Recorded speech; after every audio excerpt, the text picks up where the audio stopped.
This was over a decade ago. I used to do a lot of photography and had a phase where I was really interested in trying to learn astrophotography. If you didn't know, to take good pictures of the night sky, you pretty much have to go out in the middle of nowhere, where it's incredibly dark, away from any towns or cities because of all the light pollution. One of the easiest ways to do this was to take long rural highways, especially in the West, where cities are more sparse. When this happened, I had driven out to Nevada.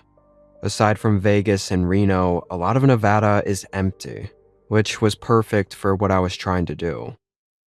I found a very rural Nevada highway and drove out several hours from the nearest city.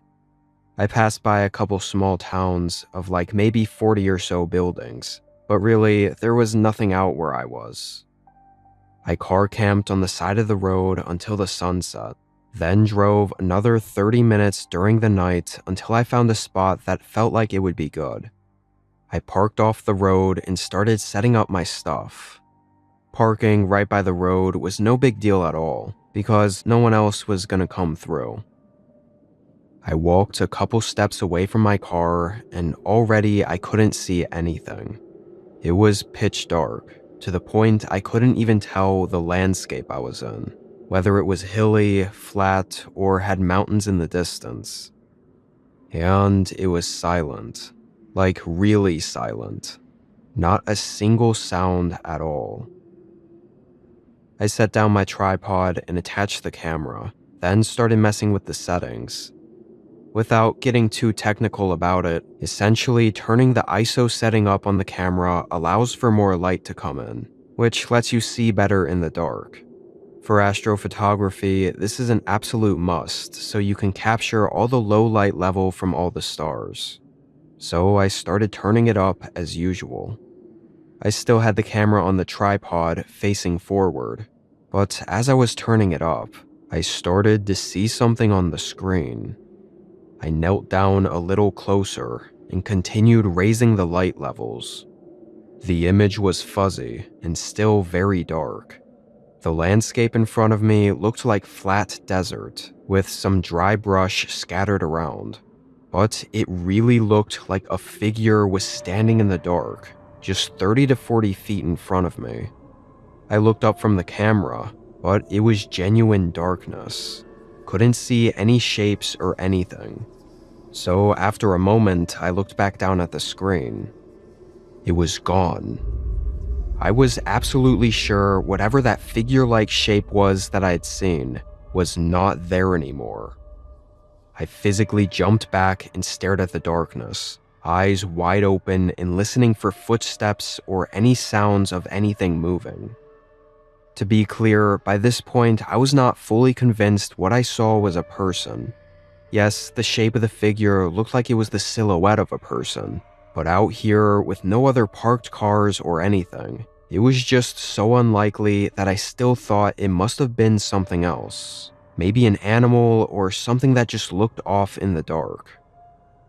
After a moment of hearing nothing but dead silence, and again not being able to see, I quickly stepped forward and grabbed the entire tripod with the camera, then started using it to look around. Everything was very grainy, and I didn't see any other shapes or movement. It was just that flat desert landscape. I quickly made the decision that this wasn't worth it. I folded up the tripod and stuffed it into the back seat, then quickly got in my car and drove off. I had planned to be out there for a few days, having all my car camping gear and everything, so not taking any photos tonight really wasn't that big of a deal. Definitely not enough to risk it. I drove down the side road 30 minutes back to the quiet highway. It was much too late to drive several hours to a town, so I parked right there on the side of the highway and got my sleeping bag and stuff ready. Where I had parked for the night on that highway, I'd guess it was 10 miles from the spot I had tried filming at. I locked up my car, put up all the window covers, and got into my sleeping bag. I fell asleep sometime around midnight. Despite having been car camping out in empty, unpopulated areas many times before, when I woke up this night, something immediately felt different. The absolute silence was deafening. After a moment, I sat up and checked my phone, seeing it was 2:30 a.m. I looked around, although I couldn't see anything, and all my window covers were still up on the windows. But then a sudden sound came from right outside the car. A series of maybe 5 footsteps moving around the car. Someone had approached my car and was right outside while I was sleeping. Their footsteps slowly moved to the back. Then it stayed quiet for 20 seconds. I was way too scared to remove the window cover or to say anything. They tried to open the trunk. Whoever it was out there was quiet about it though, not trying to force it open, but like they were just testing if it was locked, as if they knew I was inside and didn't want to wake me up. I followed the sound of their footsteps again as the person moved to the side of the car, checking both door handles. Again, very subtly. Quiet enough, I'm not sure I would have heard it in my sleep, which makes me think they might have even checked the other 2 doors before I'd woken up. But then it got real quiet again. No footsteps or noises outside the car. Honestly, I think a full 10 minutes passed. I started thinking if he was even still out there. I grabbed the corner of one of the window covers and peeled it back just enough for me to look out. The darkness was like looking into a void, but I could see a large silhouette just inches away from the front door. He was standing there, staring at the window, completely motionless. I quickly backed away before he could see me. This was the first time I'd ever even encountered someone else in an area this remote before. My heart started racing, and my body went into fight or flight mode. I could feel that something was going to happen if I didn't make a move. I quietly got my keys from inside the door, and then as quickly as I could, I jumped into the front seat, turned on the car, and ripped the front windshield cover off. The man's face suddenly appeared in the corner of the windshield, just as I started driving. I barely got a glimpse of him, and really the only thing I saw were his eyes looking in at me. Everything else was covered in darkness. I got right onto the highway and drove several hours through the night to the closest small town. Honestly, the only thing I could say is that I'm very thankful I woke up and was able to get out safely with all of my thousands of dollars worth of camera gear. I don't know where that man came from or what intentions he had being out there wandering around at night, following my car and trying to open the doors. But I know I'm lucky I didn't find out.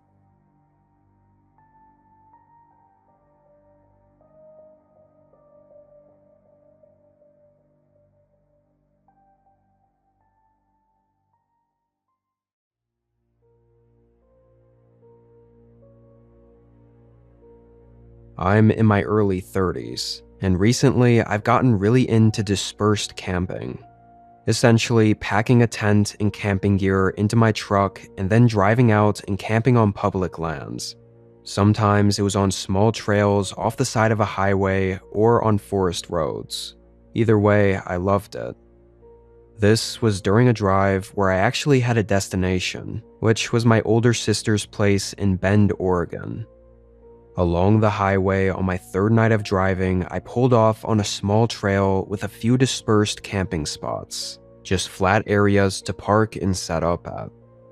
The highway I was on was one of those single-lane, very desolate roads. Not many people on it at all, and the trail I was camping on wasn't marked or anything either. It was just some random pull-off that formed from other cars or trucks over the years. Although it was pretty overgrown, so it didn't look like it was hardly ever used. Maybe a couple cars a year, if that. By the time I parked and got set up, the sun was down and I was exhausted. I was a day ahead on my drive, so I didn't mind going to bed early and staying an extra day tomorrow to relax. I still made dinner and tried to enjoy a campfire, but got inside the tent and tried to sleep around 8:30. I woke up a little past midnight, I think 12:15ish. The only reason I know that is because I was up long enough that I eventually checked my phone. I couldn't get back to sleep. However, I also didn't know why I'd woken up to begin with.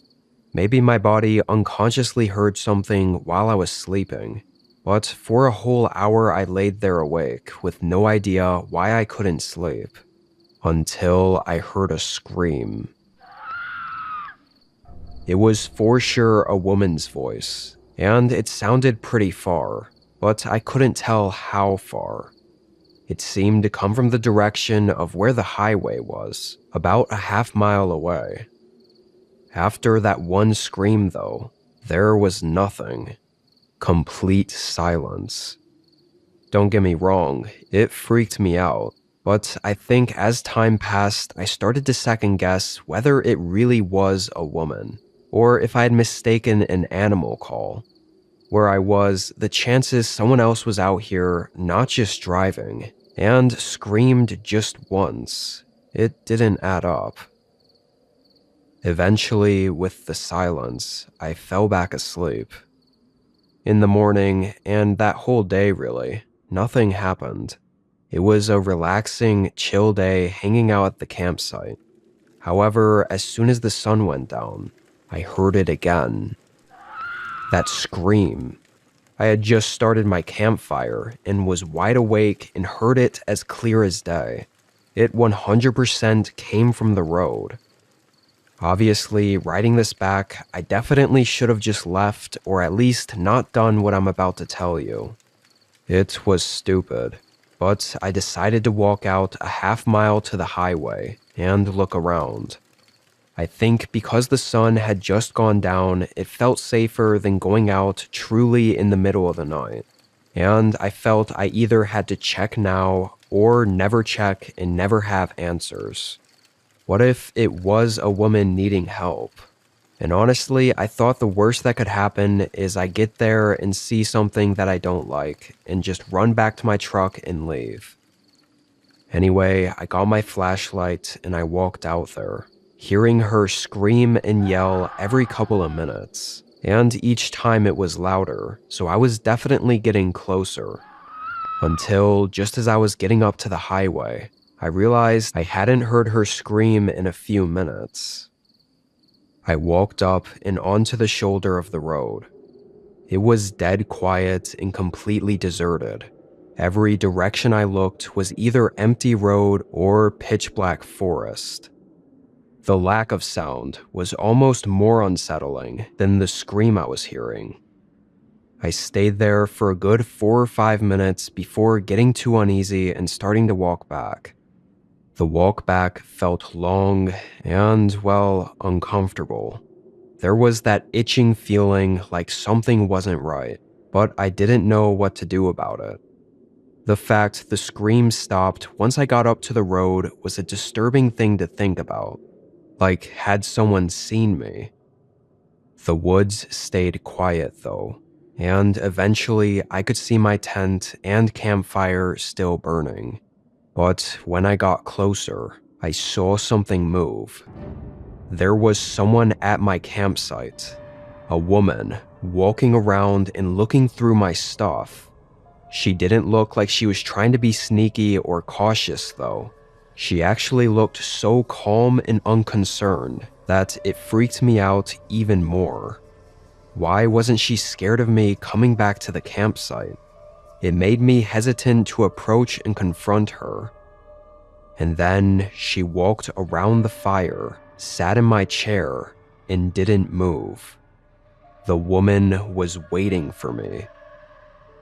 Something about her and this whole situation wasn't right at all. She didn't move or look around. She just faced forward, motionless, sitting there and waiting. I stayed behind a tree and watched. No way in hell I was going up there until she left. And I ended up being there for an unnerving amount of time, possibly 2 or 3 hours. The woman stayed sitting in the chair motionless for that entire time, even as the flames from the fire started to burn out, until it went fully dark. I couldn't see anything anymore. A few minutes of this overwhelming darkness passed, and then I heard that scream again, right from my campsite. Few moments later, footsteps started crunching on the leaves, heading toward me. They got closer and closer. I mean, like just a few feet away from me. That's how dark it was. The footsteps passed right by me and continued down the trail toward the highway. Once they faded out, I turned on my light and ran to my camp, packing up and leaving immediately. I didn't see her on the road or the trail when I left. I made it to Bend, and after that, I never camped in any desolate place like that again, not alone. I'm not even going to try to give some sort of explanation for what happened out there.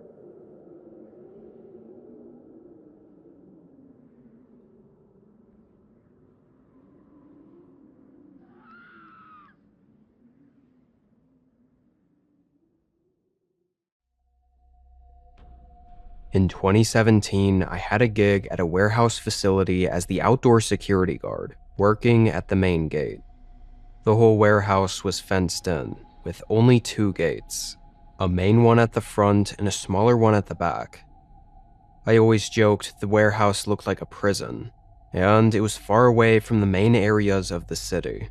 This warehouse was a half-mile off the highway, in the middle of a field. The job was straightforward. I'd sit in this tiny security box next to the main gate and ensure no one comes around. Sometimes employees would need to get in the middle of the night, or a late delivery would come through, but usually it would stay quiet overnight. I always had another security guard to talk to, though, working at the back gate. I'll call him Corey, just to remain anonymous. Me and Corey would radio back and forth all night, which helped the shifts go by quicker. Rarely did we ever actually see each other in person, or need to go to the other posts outside of our small security boxes. Foot patrols were unnecessary because we had access to live camera feeds all around the perimeter of the warehouse complex. This happened on what I thought would be a normal, quiet night. I got into my booth at 10 p.m. The next hour, I spent checking people in and out of the warehouse and letting a couple late deliveries in. And from about 12 a.m., it was dead. No more people coming in or out. At some point, Corey radioed to me. "Hey, did you hear that? Just a minute ago. Sounded like someone screaming." I responded that I had no idea what he was talking about, and was sure he was messing with me. "No, really. I swear I heard someone yelling around the side of the gates." I told him I knew nothing about it. His voice did seem more serious than usual, though, maybe a little shaky even. I double-checked all the live feeds, but didn't see anything. 15 minutes later, Corey got back on the radio, saying my name in an urgent voice. I picked it up and asked what he needed. There was a pause. Then he came back over the radio. "Do you see that?" I looked around. It was very quiet outside, and just before I was going to respond, I saw what he was talking about. There was a light, like a flashlight, moving around in the field by the warehouse. It was way too far back and dark to see anything other than the light, though. Corey said he could see it on the live feed and asked if I had a better view since it was on my side, but neither of us could make out who it was out there or what they were doing. We monitored the light for a while, watching it move through the field until it reached a section that neither of us had a good view of. The cameras on that side didn't look out that much and were basically just focused right up on the gate. After that, it was quiet for a good 45 minutes to an hour. The light never showed up again. It was just a little after 3 a.m. that the radio suddenly clicked on. But Corey didn't say anything, and after 5 seconds it clicked off, without him saying anything at all. I grabbed it and asked if he was good. No answer. "Corey, you there?" Still nothing. I was gonna just shrug it off, but something in me felt different about this. I switched my monitors over to Corey's side, facing his security booth by the back gate. I didn't see him. He wasn't at his station. I waited for a few minutes before thinking about it too much, but after 10 minutes went by with no signs of him or responses on the radio, I started checking the backlogs on the security footage. I rolled them back to 15 minutes ago, about when my radio had suddenly clicked on. My eyes widened and I leaned in. Just a few minutes after 3 a.m., Corey randomly left his station. He stepped out and up to the exit door next to the gate. He unlocked and opened it, then walked outside of the warehouse complex and into the field. I saw him take out his radio and just stand there for a second before putting it back. And then he was gone. He walked into the dark, and after scrubbing through all the footage, I didn't see him coming back. I quickly hurried out of my booth and started making my way to the back gate. I wasn't technically supposed to leave my station for any means, but I was genuinely worried. And yeah, I probably should have called the cops, or let someone know, but I was really hoping this was nothing, and Corey would meet me back at his station with some crazy, stupid excuse for everything. Not to mention, calling the cops on shift, which we've had to do before, is a huge headache. Tons of paperwork and nonsense company stuff to go through, even if it ends up being nothing. I got to the back gate, and Corey still wasn't there, so I unlocked the exit door and looked out into the field. Almost right away, my radio clicked on again, but no voice or even sounds came through. I called out to him, on the radio and just yelling out into the field, but he didn't answer. Though after a whole minute of yelling out into this dark void of a field in front of me, a light suddenly appeared in the distance, the same one I'd seen out by my gate earlier. I took a few steps closer, trying to get a better look. The light was moving, going further out toward where the tree line starts, way back behind the field. I almost started to run toward it before I stopped myself, realizing this was crazy and getting this extremely disturbing, unsettling feeling in my gut. I stood and thought about what to do for a moment, then hurried back to Corey's station and called for help. It felt almost defeating, like by calling, somehow everything felt more real now. As I waited, I watched the light get dimmer as it continued to the back of the field and eventually faded out. Corey was still nowhere to be seen. Police got there and the company ran a huge investigation and a search effort to find Corey, but he never showed up. The leading theory, at least for the company and the police station, is he was curious about the light and left his station to get a closer look or confront the person out there, only for something really horrible to happen. But to me, it makes no sense. No way he would leave his station like that and walk all the way out there, and definitely not without telling me first. Not just because there was a light in the field. He had to have seen something else. And what's scary is it very well could have been me in his position. Whatever the hell really happened that night that ultimately led to Corey's disappearance could have happened to me. and in that case, I likely wouldn't be around to write this.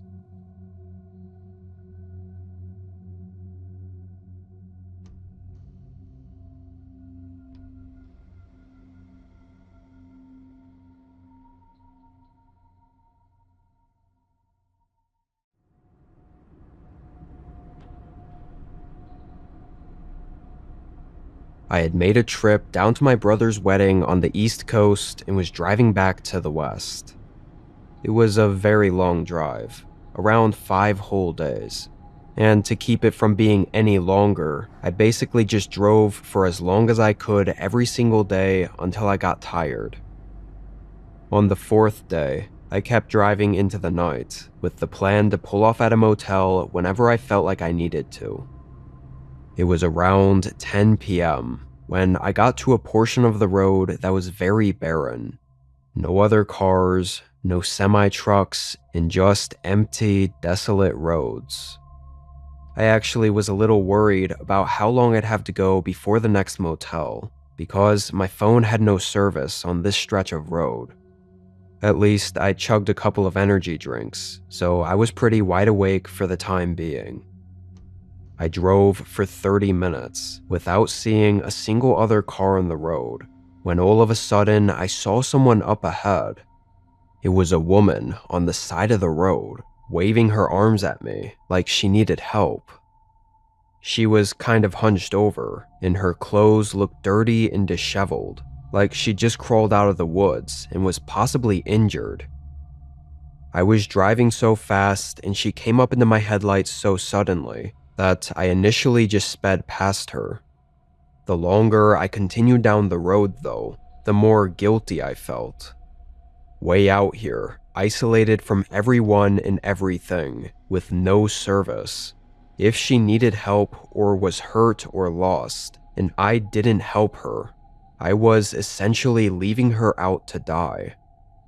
And for some basic reference, I'd never picked up a hitchhiker before, and definitely would not be picking up some random guy on the side of a creepy road like this. However, them being a woman and looking injured, I didn't feel so threatened. I decided a little ways down the road to turn around and at least pull up and ask her if she was okay, and sort of get a feel for what was going on. If I so much as got the slightest sense of something being up, I'd leave and call the police as soon as I got somewhere with service. So I drove back there. When I got back to where I saw her before, I noticed she wasn't near the road anymore and had stumbled back down closer to the tree line, but she was still standing and waving at me again for help. I passed by and turned the car around, then pulled right up to where she was, except she was gone. I sat there in the car for a whole minute, and she didn't come up.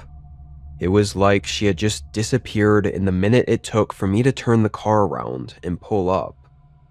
I left the car running, and stupidly, I got out. I walked around to the shoulder of the road and looked for any signs of her.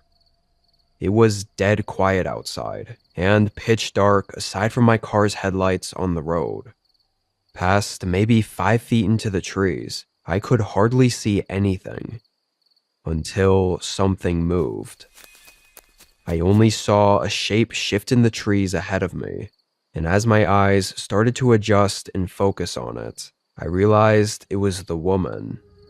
She was much deeper into the woods, far away from the road, and eerily she raised her arms up and started to wave again, like she was still in need of help. Faintly, I could hear her voice calling out too. It was weak, like she'd been screaming for days, and was dehydrated and sickly. I started to walk a little bit further into the trees. Obviously, I was skeptical and creeped the hell out, but for some reason, I was so convinced she was in danger. It took me walking way too close to her to realize how it felt like I was being lured out of my car and deeper into the woods, and just how disturbing that was. As soon as I realized that, I stopped. The woman suddenly stopped waving her arms, and her voice stopped as well. but unnaturally, almost like it instantly cut out. And now, closer and not moving, I realized something else was off. Her figure. She was very tall. Not inhuman, but like at least 6'2", so very tall for a woman. And it was like her proportions were just off in some way that I couldn't quite pinpoint. Maybe it was just the way she was standing. However, as we both stood still between the trees, looking at each other through the dark, she slowly moved a little bit. She took a step closer to me and moved her head slightly sideways, and it just so happened to move out of the shadow enough for me to get a glimpse of her face in more detail, and what I saw was horrifying. I don't think it was a woman. They had a very masculine, uncanny-looking face that instantly sent chills through me. I took off running back through the trees and up to the road. As I did, I heard that frail voice calling out for help again. I got in my car and floored it down the road. After that, I was wide awake, driving through the entire night. I don't know what or who it was I really saw out there, but I'm sure if I'd gone any deeper into the woods, I wouldn't have made it back out.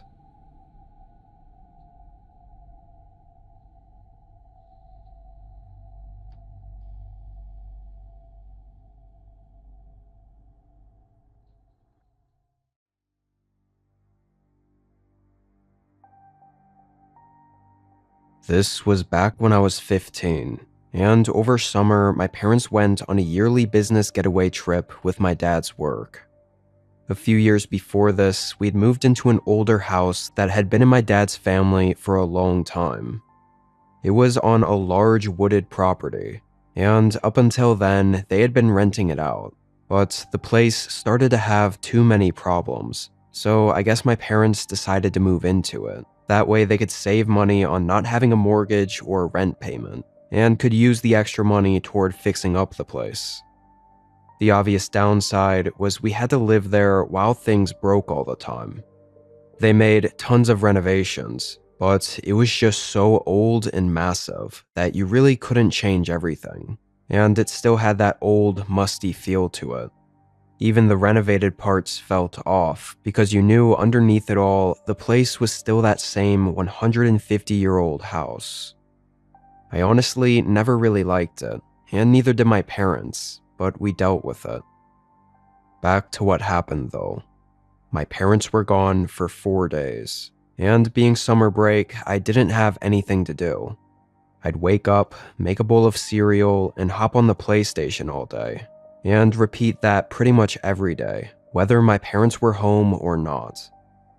That's exactly how the first day went up until around 9 p.m.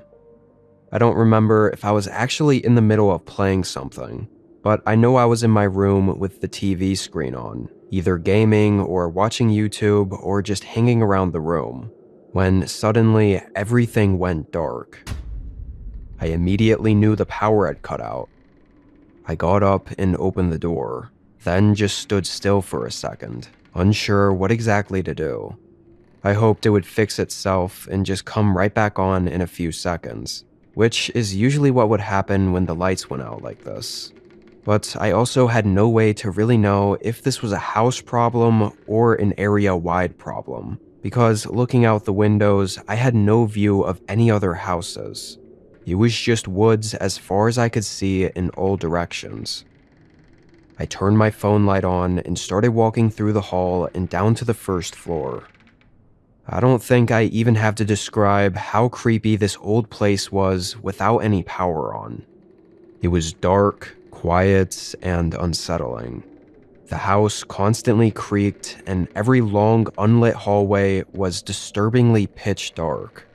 Couldn't see a damn thing that wasn't directly where I was shining my light at.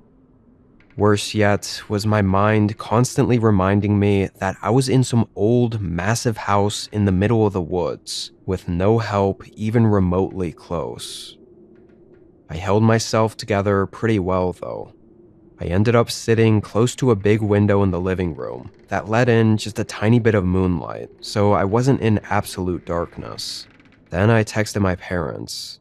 I had 5G luckily working, letting me at least text them. While I waited for a response, I kept looking around at every shadow in the home. I don't know if my eyes were just playing tricks on me, but I could have sworn I kept seeing something move in the dark, just barely enough for me to see, but I could never get a good enough look, and I was honestly too nervous to go around searching. After a few minutes, they texted me back where the breaker panel was. And yeah, I probably should have been old enough to know this, but it was a big old house. I thought it could literally be hiding anywhere, and I again did not want to go wandering around in the dark looking for it. My dad said it was in the back right corner of the basement. I wouldn't say I was necessarily scared of basements, but I will say I'd only been in the basement of this house a couple of times. It was unfinished and full of my grandparents' stuff that they left behind, which was all covered up by these large white tarps to protect them from mold and dust. Not so creepy in the day, but as soon as I walked down there in the dark with just my tiny phone light, it was unsettling as hell. Also, it smelled awful down there, more so than just that old musty smell that all old houses have. I walked between all the scattered stuff in boxes. I found the breaker panel and the door thing was already open. I wasn't too sure how these worked, but I knew the big switch was the main one, so I clicked it over, and everything instantly turned back on. What I didn't know was that if the main power had cut or tripped on its own, the switch wouldn't have been flipped like I found it. It would have been loose, and I'd have to manually turn it off, then on. But being oblivious to this at the time, I had no idea, and was just relieved to see the power was back on. I turned my phone light off and closed the panel, then started to walk toward the stairs. But not even 15 seconds had passed from me turning the breaker back on before suddenly heavy running footsteps came from right above me, somewhere on the first floor. I embarrassingly almost fell down because of the suddenness of it. Then I started to hear the footsteps slow down. It got quiet for a second, and I moved behind a stack of boxes, still breathing heavily from my heart racing. Then, slowly, steady footsteps started to come down the creaky wooden basement staircase. I quietly moved under the tarp just to be even more hidden. The person stopped when they got to the bottom of the steps, like they were waiting or looking around. Then they started walking, going between the boxes and up to the breaker panel. He turned it off again, but I didn't hear him walk away.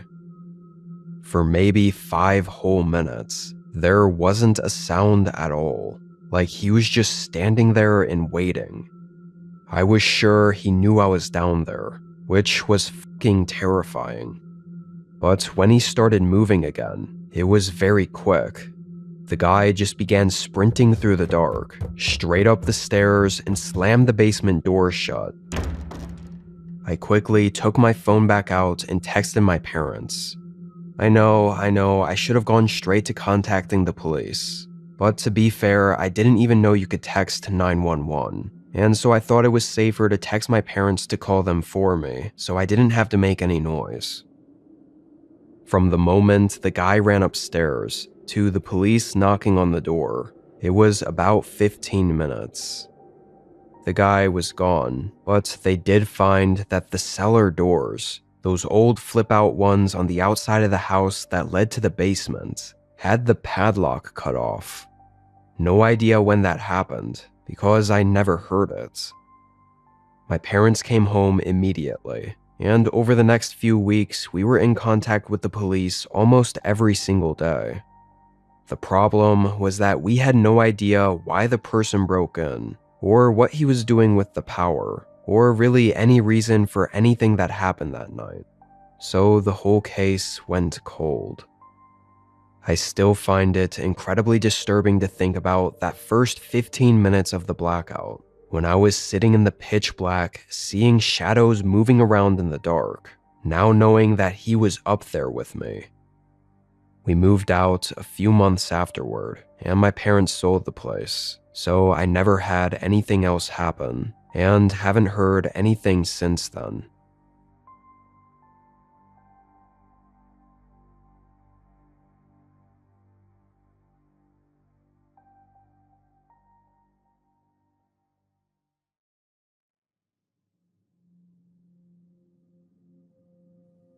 I was on a hunting trip, staying in a small cabin as a home base in between excursions.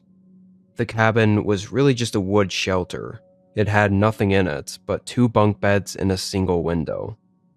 I brought all my camping gear for when I was out hunting, but the shelter was just slightly warmer and safer than a tent for me to recoup at in between trips. I went on my first excursion the day after making it to the shelter, heading out for 2 nights and camping in the forest. It was abnormally quiet out there, not seeing any animals or even really any tracks. So in the morning, after the second night, I headed back up to the shelter. When I got in, I didn't notice right away, but after a few minutes, I was sure that someone else had been here. A few things were moved around and were out of place, though nothing was missing. Looked like someone came in, looked around, or stayed for a while during the 2 days I was gone and then left. This was a free public shelter that anyone could come by and stay in, so someone showing up and walking in wasn't really concerning. I definitely didn't expect it though, because of how remote this shelter was. And when I'd arrived, it seemed relatively unused and not taken care of. Whoever it was being here at the same time as me was a big coincidence, but I was sure that was all it was. I took out my camping gear and made lunch, then rested in the shelter for a few hours. When the sun set, I started repacking my gear and prepping it to head out on another excursion in the morning. Then I got in bed and lay there awake for a while. There wasn't much to do in the shelter at night. I could have gone out to make a campfire, but I just wasn't in the mood. And a while later, 3 or so hours past sundown, I started to hear voices. 2 men talking back and forth. I sat up and looked at the door. They were just outside of the shelter, and their voices were getting louder. 20 seconds later, just as I got out of bed and stood up, they opened the door. Even though I expected it, it still startled me. The men, however, were unfazed. There was no reason they would have expected someone else to be here, and if they had, they likely wouldn't have just barged in. And yet, the men had no reaction to seeing me. One of them nodded as he walked in, but that was it. I said hey, but the men didn't seem in the mood to talk. In fact, since walking in, neither of them said a word. They set their things down next to the other bunk bed, which was just 3 feet across the room from me. Again, the shelter was tiny. 3 people inside of it was very cramped. Something made me feel really off about these guys. Having already pre-packed everything for tomorrow, it was tempting to just grab my bag and head out. Maybe set up camp a mile away just for the night. But also, I felt like that would be overreacting a bit. These guys just hiked at least 5 miles with gear to get up to this shelter. Maybe they were just tired. And, of course, if I did leave in the middle of the night, not only would that look weird to them, but I'd also be risking getting lost. I got back into my bed, and after a minute, one of the men went to the top bunk and the other to the bottom. It felt uncomfortable. These 2 random guys just a few feet to my right, being completely silent. I laid still for 10 minutes, hoping I'd just fall asleep and let the night be over with. But I couldn't. The silence was kind of creeping me out. I rolled my head over and looked at the other bed.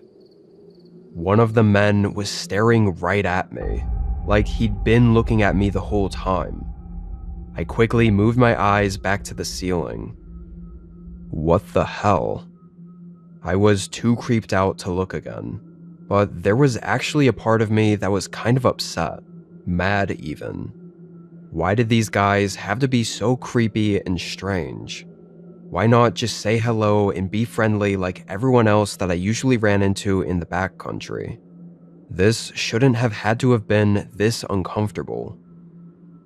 I laid there for probably an hour, talking to myself in my head about how frustrating this was. The shelter remained quiet for that whole hour. Didn't hear either of the men shuffle around in their beds at all. And somehow, that hour of quiet was enough for me to slowly calm and rest enough to fall asleep. The moment I woke up, I knew it was still the middle of the night. My eyes opened to absolute darkness. I had to wait a few seconds for them to adjust so I could even see the ceiling right above me. It was also dead quiet in the shelter, and that's when I remembered about the two men that were in here with me. I rolled over and looked at their beds. My heart nearly stopped. Both men were standing up in the middle of the shelter, looking directly at me. They were motionless and standing there completely silent. I physically jumped back, then got out of the bed. They watched me, like creepy mannequins, as I grabbed my bag and hunting rifle and bolted out the door. With adrenaline keeping me going, I must have gone 4 miles out into the dark before finding a spot to lay low. Didn't even bother with a tent. I just sat up against a tree and waited for sunrise, then got the hell out of those woods.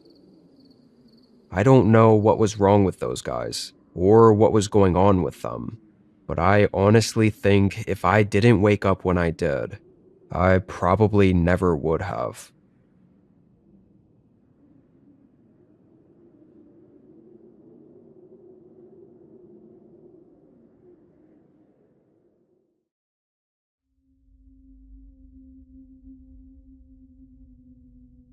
A couple times a year, I'll throw my slide-in truck camper on top of my truck and head out for a few weeks of traveling and camping. I live in the Northwest US, so there's tons of public lands to stay on that are free, and often I find myself completely alone out there. Some of the more popular, easy-to-access spots had a bunch of camper vans or RVs, but I like to stay away from the crowds, if I could help it. For this night, I had found a really good, secluded spot high up in the forest of East Idaho. I actually found it by accident, because the first few places I went to, all the campsites were taken. This was just some random one that I happened to find. Because I pulled in a little late, I didn't drive all the way down to figure out how far the trail went, or to see how many campsites there were. As soon as I saw that the first pull-off was empty, I pulled right in, parked, and set up camp. Something about the truck camper I had is that it was one of the cheaper pop-up top ones that you could stand in, but it was a very tight space and not very great unless I was sleeping. Hanging out in there all day, or even just for a few hours, would get very uncomfortable. So I spent almost all of my time outside, setting up camping tables and chairs. When I pulled in this night, even though the sun had already set, that's exactly what I did. I turned on the bright outdoor lamps on the side of my camper and set up a nice campsite to relax at. I started a campfire as well to keep me warm, and cracked open a beer. I was only out there for maybe an hour, so it had to be just about 8 or 9 o'clock, when a guy came out of the dark right in front of me and walked up to my campsite. I heard his footsteps a moment before I saw him, so I didn't get startled, but I was very surprised to see anyone else out here. The chances were slim, though I hadn't driven down the trail, and assumed this meant there must have been a bunch of other campsites further down. He waved as he walked up and asked how my night was going. The man looked like he was in his 30s and pretty average looking, with a brown jacket and that typical camper guy look. And we talked casually for a while. I even let him have one of my beers, but he never really explained why he had walked up to my camp. And after 30 minutes, he said goodnight and walked back the way he came. The only reason I could think of is that he was set up not far from me and saw my campfire and just wanted to see who his neighbor was for the night, which I guess is understandable. Once it got much later, I left everything out and headed into my camper to sleep for the night. In the morning, I headed back out as soon as I woke up to make breakfast and go for a short walk to stretch my legs. Figured I might as well walk down the trail to see the other campsites. The sun was just coming up, and it was hazy and cold. I walked for a minute, not getting very far past my campsite, when I stopped. There was a small turnaround area, looking like it was naturally made by a few trucks having to do a U-turn. But that was it. There were no other trails or paths going any further, and no other campsites at all. Past the turnaround spot, it was dense, thick forest that you couldn't even fit a car through if you tried. I looked around some more, even going further down the trail the way I came in, thinking I might have missed other spots. But I didn't. My campsite was the only one. So, where the hell did that guy last night come from? While we were talking last night, he mentioned he was also camping here in a small truck similar to mine, so I was just really confused. I went back to my campsite and made coffee and sat outside, keeping a lookout for if the guy came back around. Hours passed. Over that time, I'd gotten less worried about it and started to see it as just something weird. Maybe the guy decided to leave in the middle of the night for some reason. Clearly, he wasn't here anymore, so I didn't bother getting too overworked about it. I had a nice, mostly relaxing afternoon, cooking over the campfire and watching the sunset over the forest. It was so quiet out there alone, and that was one of the things I loved so much about being at spots like this, rather than crowded campsites that always had someone blasting music with a boombox outside, disrupting the silence. I was outside for a couple hours into the night, longer than I would usually stay out, but I was enjoying my time. However, I started to hear footsteps coming through the trees, and then that same guy appeared, walking out of the dark and up to my campsite. I didn't even get any words out before he came up to the fire and sat down across from me, asking how my night was. After recollecting myself, I played along, and waited a minute before trying to casually ask where he was camping again. "My truck is just down the trail over there." He pointed toward the park that I had walked earlier, the part that I knew he wasn't at. I faked a short laugh and said that was weird because I was walking this morning and didn't see anything down there. No truck and no campsite.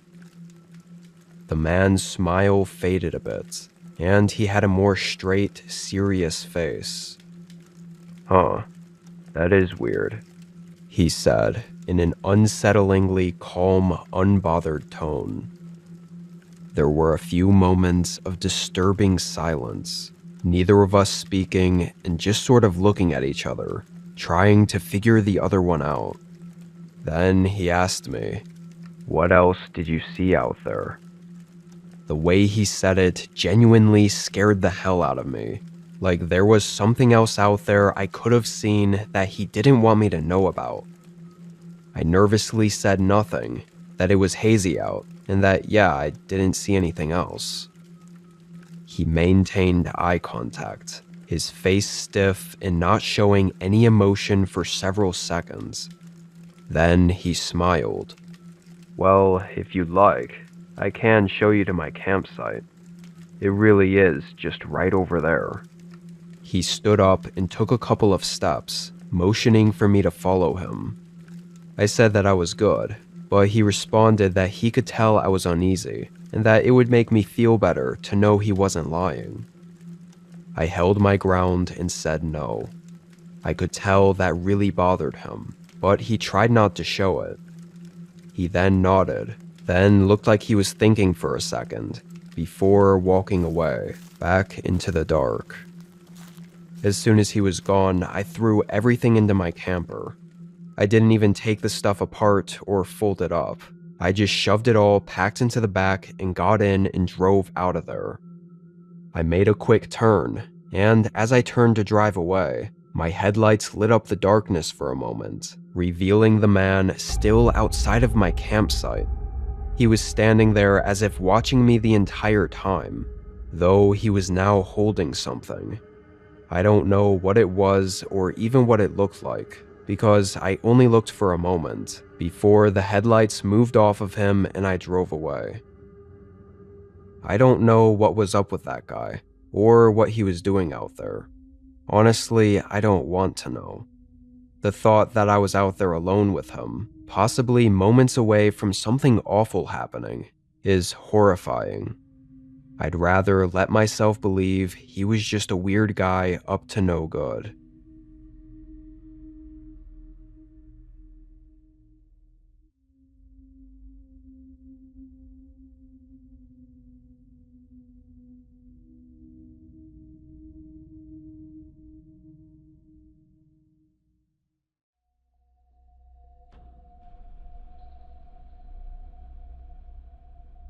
I was driving on a several-day delivery route through the Midwest.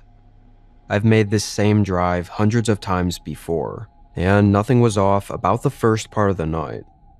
I was on a very long, unoccupied road. Not necessarily a highway, because my deliveries go to smaller cities and towns, so I can't take the main interstates the whole way. Most of the road was empty plains with long fields of nothing for as far as you could see. It was on this road, literally in the middle of nowhere, that very suddenly I felt something off with the truck. The road noise got really loud, and it began shaking. I immediately pulled off to the side and shut the engine off. It was so sudden I didn't even have much time to think about what it even could have been. I sat there for a moment, hoping this wasn't anything too bad. Then I got out. It was dead quiet outside. The fields of tall grass on either side of the road were blowing in the wind, but aside from that, there was nothing. There weren't even any lights visible in the distance either. But I quickly could see that one of the tires was flat. It was actually actively losing air, slowly flattening. I was so focused on that one tire though, it took me another couple minutes to realize that it wasn't the only one. Of the 18 wheels, 6 were flat. I'd never even heard of something like this happening. It was almost what I'd expect from running over a spike strip or something, because of how quickly it happened, and that it did damage to so many tires.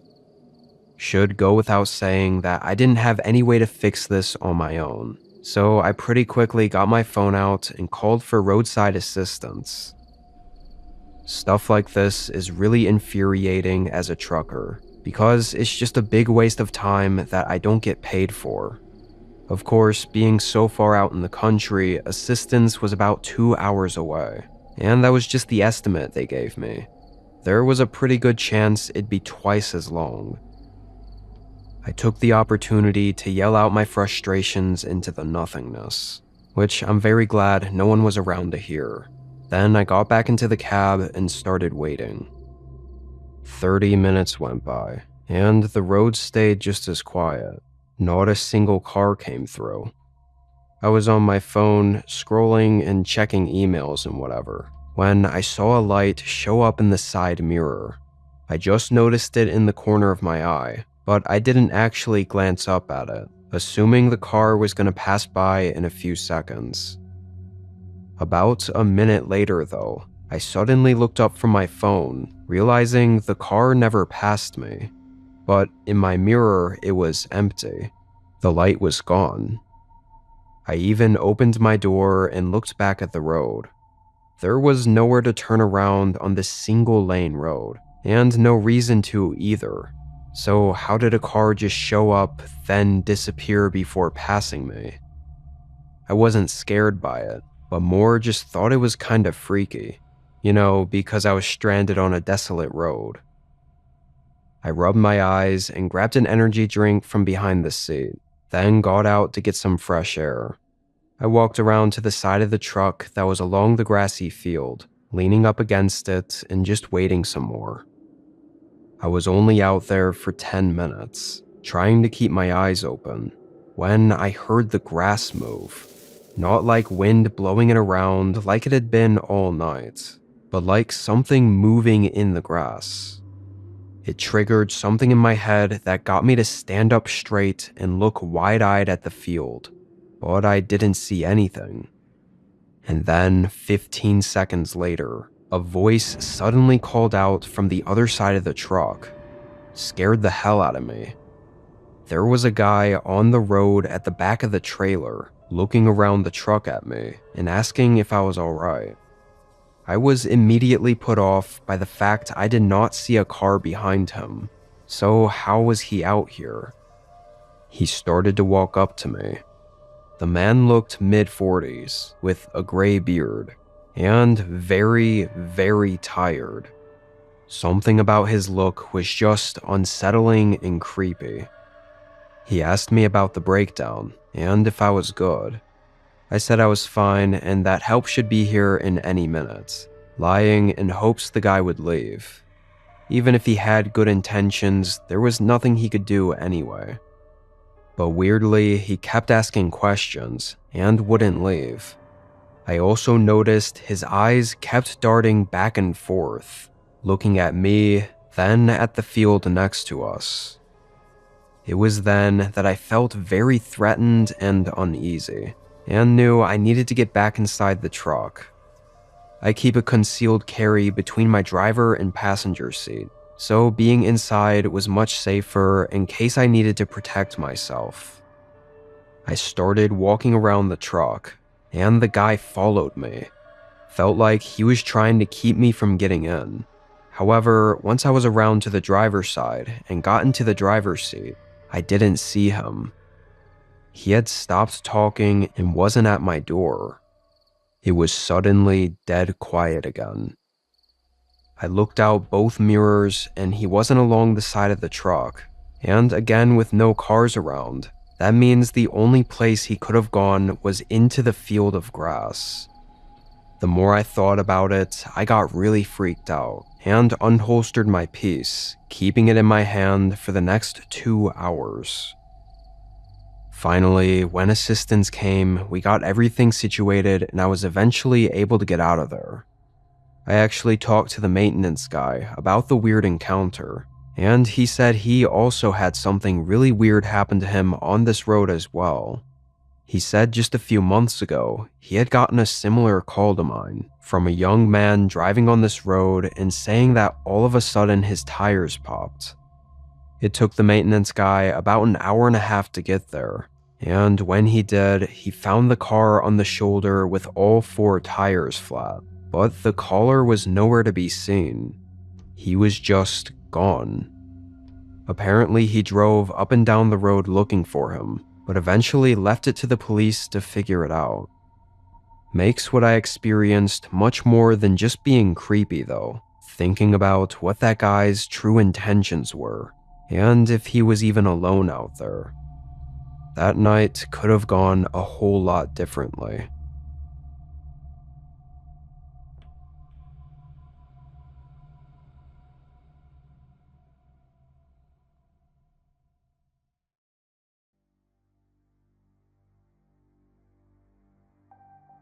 This was 3 years ago, when I was 28. Now, I don't mean this in any sort of bragging way at all. I know I'm very lucky and fortunate, but my family has always been somewhat wealthy. Not over the top crazy rich, but definitely past the typical comfort level. Growing up, my parents had inherited a decent-sized lake house property from my grandparents, and back then it would have been considered pretty nice. But my parents didn't use it much, or take that much care of it, because it was so far and very inconvenient to get to. It was secluded deep in a forest about 6 hours north from us. My dad did the bare minimum just to keep it safe and maintained, but that was it. They didn't make any updates to it or anything, leaving it as my grandparents had left it. Before this trip, I'd only been there once, and I was so young I didn't really remember it. But over summer, I thought I'd enjoy a short vacation to the lake house to have some time by myself. I got the keys from my parents and drove 6 hours up there. Saying this place was remote would be an understatement, because it was literally in the middle of a massive empty forest. The gravel road up to the house was 40 minutes long, and all the surrounding land was unoccupied hunting properties, with no houses or cabins. When I parked in the driveway and got out, I stood there for a couple minutes, just listening to how quiet it was. The kind of quiet that is really rare these days, enough to give you chills on its own. I was sure I would get used to it, though. I headed in, and despite the place being very outdated and a little dusty, it seemed untouched. Everything almost looked staged, like a rental Airbnb or something. I spent the rest of that evening unpacking, setting up stuff, and just looking around the house.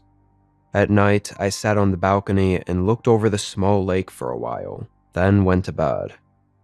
I woke up in the morning after probably 10 hours of sleep, but I felt less well rested than I thought I should have, having slept for so long. Thought it was just an off day, or like my body wasn't fully comfortable being alone out there yet to go into deep sleep. I didn't know. However, right when I went downstairs, I saw something taped to the front door. It was one of those old doors with decorative glass paneling, so I could see the paper taped on the outside of the glass. I was taken aback before even checking what it was. Who else was out here? And why the hell did they come up to the lake house in the middle of the night? I was seriously creeped out just seeing it. I went up and opened the door. It was quiet, except for wind and the regular forest sounds. No one seemed to be around, and also I didn't see any other tracks on the driveway from anyone pulling up to the house. Whoever it was must have walked here. I grabbed the paper and closed the door. It was a folded up note with just 2 words. Come out. That was it. It just said come out with no explanation or anything. It honestly felt too mysterious, like someone was trying too hard to be creepy. Like, was this some sort of weird joke some hunters in the area were playing on me? I told myself that it had to be a joke. I didn't know why, or even how to find out why, but I texted my parents just to ask in case there was something I was missing. I went on with my day, mostly sitting out by the lake and watching the water. My parents never texted me back though, and for the first 5-ish hours, I assumed they were just busy or whatever. But when I finally checked, I realized my text never even went through. I had no service. Last night, I had just a single bar of service, so maybe it was just spotty and would come back at some point. I tried not to worry. This was supposed to be a relaxing retreat away from being on my phone and all that stuff anyway. Up until around 10 p.m., I did actually manage to have a good time and enjoy the quiet of being alone out there. I made food, sat on the balcony, and then went upstairs to watch TV in bed. It still had one of those old DVD players connected, and there were some older movie discs stashed in the closet. I began sifting through them, but before I even picked one out, I heard something downstairs. Sounded like just a couple of thumps, maybe out on the balcony by the back door. I stayed put and listened for a minute, just to see if I heard anything else, but then I got up and walked downstairs. Right away, I saw another piece of paper taped to the door. The back door this time, though, that led out to the overview of the lake. I slowly walked over, then stayed by the door and looked out the glass for several minutes, scared to open it.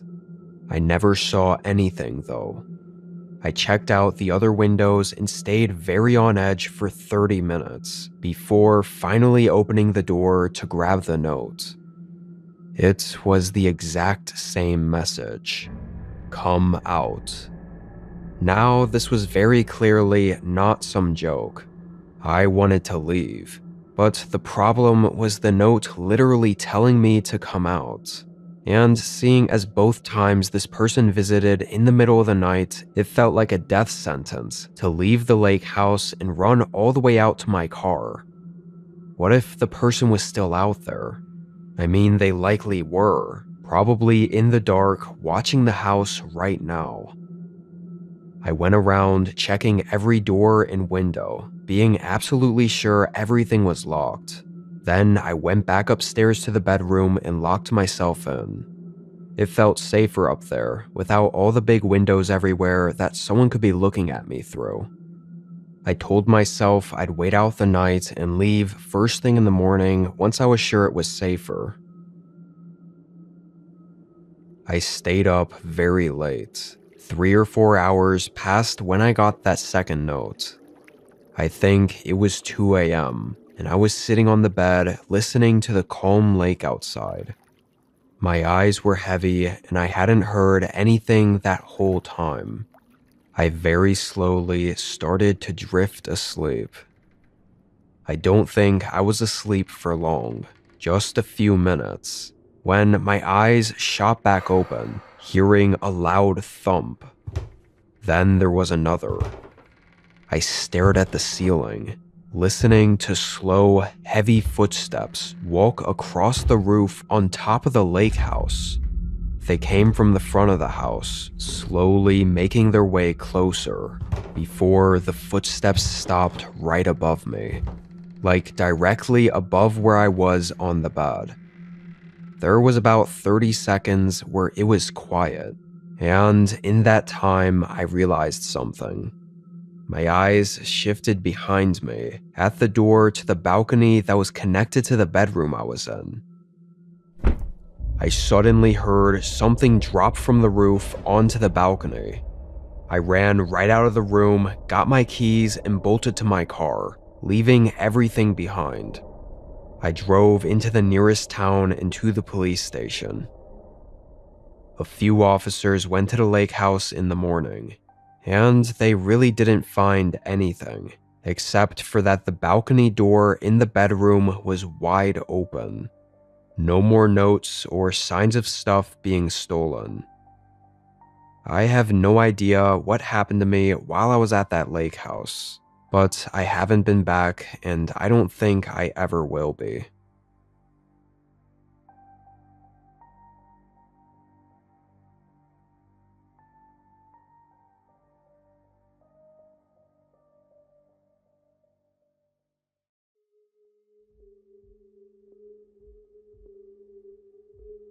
Back when I was in my later high school years, I had two best friends that I hung out with almost daily.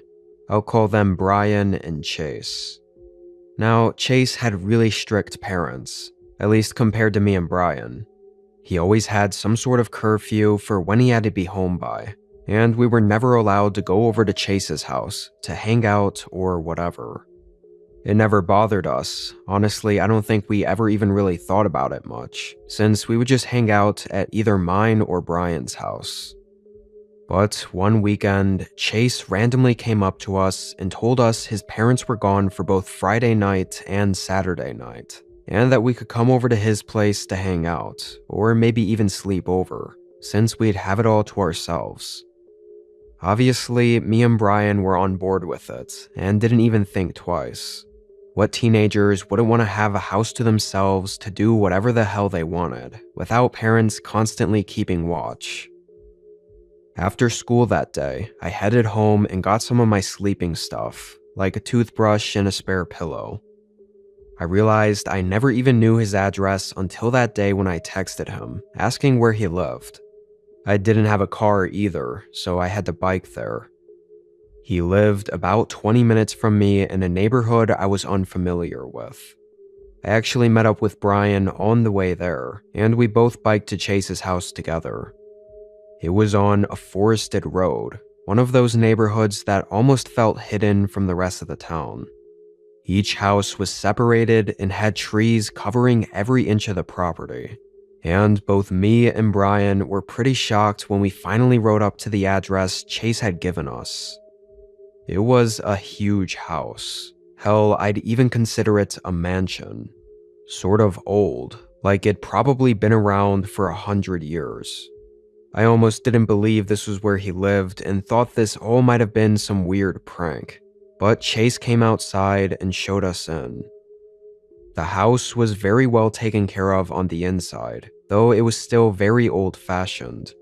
In my opinion, it was super ugly, but I know some people just like that old money type of look. But the whole place was also really dark, as even though it was big, the mansion barely had any windows, and the ones it did have were small. Chase didn't really give us too much of a tour though, and we basically just went right downstairs to the basement. The basement was like another living room, with a TV, Xbox 360, a couch, and a few small side rooms. For the first several hours, until around 10 p.m., we played Call of Duty on the Xbox and just had a good time hanging out. Pretty typical night for us. After that, Chase kind of randomly mentioned that he had some drinks upstairs that he'd bring down for us. He left the basement, and we could basically hear every footstep as he walked around above us. The mansion must have had thin walls or something. Me and Brian waited and talked for a few minutes, waiting for Chase to come back down, before we started to hear muffled voices above us. We both immediately stopped our conversation and looked at each other confused, then stared at the ceiling, listening to it. Someone else was in the house with us. I thought that we could pretty clearly hear Chase and this other person talking back and forth. Of course, both of us were under the impression that we had the house to ourselves, so who the hell was he talking to? I got up and told Brian I was going to go check who it was, or at least try to listen to see if something weird was going on. I started walking up the steps and opened the basement door, which, come to think of it, kinda weird Chase had even closed it behind him. That is, if we were actually alone. But when I opened it, the door made a really loud creak that reverberated through the whole mansion. Instantly, both voices stopped. My stomach tightened for a second. A strange, unsettled feeling immediately hit me, almost like a fight-or-flight response. I then walked down the hallway a bit before Chase suddenly came around the corner and looked startled, like I'd scared him. "Who were you talking to? I thought we had the house to ourselves, like we were alone here." Chase shook his head and asked what I was talking about. He then raised up the drinks, showing he got them, and walked past me, back down into the basement. Brian asked him the same question, but Chase again said that no one else was here. He genuinely looked like he thought we were crazy, and after a few minutes, we eventually dropped the conversation, just assuming we were wrong somehow. I think in my head, I thought Chase's answer seemed genuine, and so I thought he was probably just talking to himself, or maybe embarrassingly singing to himself, and we thought it was a different voice. I don't know, but I ended up forgetting about it. We stayed up for another few hours. It was clear all of us were tired by 1 a.m., so we got ready for bed. Chase and Brian slept on opposite sides of the couch, and I slept on the floor with a sleeping bag. We turned off all the lights and I laid down. I don't remember anything else after getting in the sleeping bag, so I assumed I just fell asleep a few minutes later. When I woke up, the only light in the whole basement was the small digital clock on the TV stand with glowing red numbers that read 3:14. I felt weirdly awake though. I rolled over and looked at the couch, and all of a sudden, my stomach tightened again. That same flight or fight response. Neither Chase or Brian was there. I immediately sat up and looked around. Obviously, both of them being gone was weird as hell, but it was also pretty freaky to know I was alone in the pitch dark basement of some random old mansion. I quickly felt my way over to the lights, doing another quick look around and not seeing either of them. I even called out in a whisper, saying Brian and Chase over and over again. I didn't know what the hell was going on, but that aching gut feeling was really scaring me. I then looked up the staircase at the basement door. It was closed. Again, if they had left, why close the door behind them? But while I was at the bottom of the steps, I started to hear something. These soft, muffled thumps somewhere on one of the upper floors of the mansion. Someone walking down a hallway, then a door opening, and then they walked back down the hallway again. I stayed there and listened, and they must have gone back and forth 4 or 5 times. I was really starting to freak out. I hurried up and opened the door. All the lights were still off in all the rooms and hallways. I didn't even know where any of the light switches were, so I just felt my way down toward the front door. "Alex?" Chase said my name from the top of the staircase behind me. I swung around, completely jump-scared. "Bro, what are you doing? Are you leaving?" I asked him what he was doing, and where the hell Brian was. He looked at me confused and asked what I meant by where Brian was. After a few back and forths, Chase said he went to sleep up in his room because he couldn't fall asleep on the couch, and that last he saw, Brian was still down there in the basement on the couch sleeping. We both went back down to the basement and looked, and like I said, he wasn't down there.